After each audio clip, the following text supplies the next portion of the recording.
Hey everybody, Hawk20 here. Wanted to quickly make a video about a little hidden cutscene I found recently.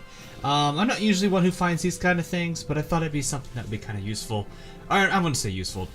It'd be kind of interesting for you guys to see. It's a short little guide here that I've made for you. The steps are actually pretty easy. So, the first thing I would say,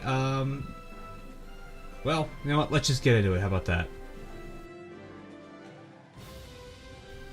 So the first thing you're going to want to do is you want to head to Pier's Emporium and go to your materials section and sell off your claw, your hide, some of your fluids, and some of your equipment. You'll see the actual numbers in a second. It should be 99 of both the claw and the hide, 25 of the fluid, and 50 of the equipment. Sell all that off and you're good to go. No, you're not. You need to go to the cathedral, get a prayer. I believe what you need is... No, you need... Not heart and soul. I thought it was heart and soul at first, but then I remembered it's actually you need the prayer called Serious Honesty. So definitely get that. That'll help you out to activate this specific cutscene. So the next thing you need to do is you go to Bulletin Board and set up a quest called Dark Luster. And when you do that, it'll throw you here for some reason. The Year Sea of Trees. Not really sure why it does that. It's actually kind of strange, to be completely honest.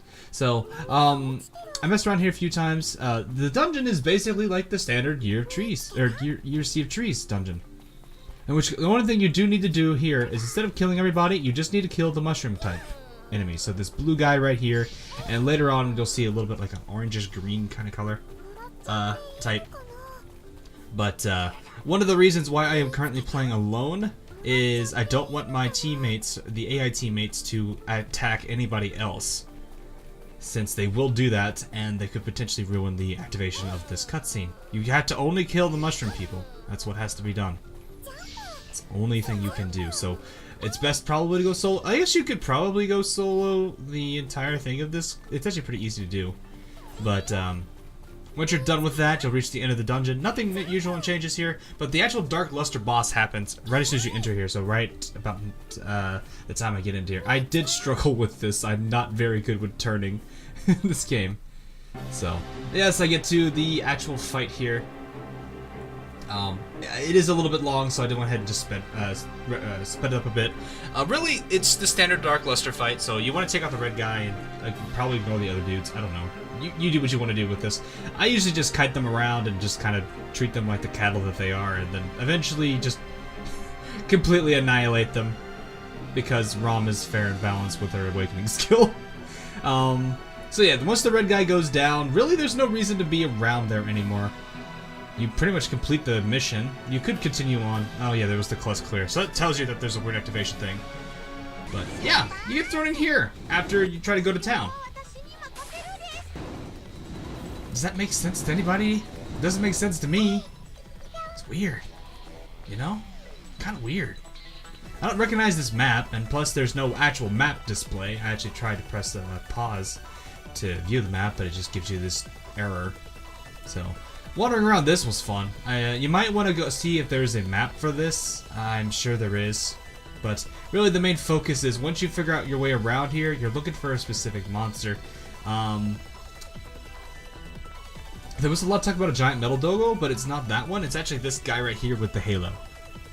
He's really the one you want, and he's kind of a tough guy to fight. I did bring back the rest of my team, and apparently a lot of them have decided to revert back to their old weapon styles. I want to assume it's because maybe the game developers were trying to test out some of their own game mechanics from their original games into here, but you can clearly see this guy is not something meant to be easily defeated. I went through all four of my characters, and his health's about 50%, and then I just watch him as he one-shots Ram. Poor Ram. But anyway, I'm gonna speed this up here, that way you guys don't have to watch the full fight. It's kind of unnecessary, honestly. So, you get through this bit, it's nothing too crazy. There's a little bit of XP, and some item drops I've never seen before, which are kind of nice. Also, credits. Decent amount, but alright. Anyway, once you get back to town, one of the things you'll notice is there's going to be a cutscene dialogue option available between from the elf between Piers and the bulletin board. Except it gives this weird, like, I really don't even know how to describe this. It's like, I think what they were trying to do is they were trying to go with the dialogue backgrounds for like maybe the VR version of their game. I'm not really sure. It was definitely something a bit different, but I don't know. I just don't recognize this. You know?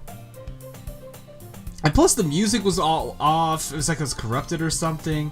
And then, of course, this happens where the game's just absolutely going insane. And there's a bunch of character sprites I've never seen before. Clearly, I've never seen before.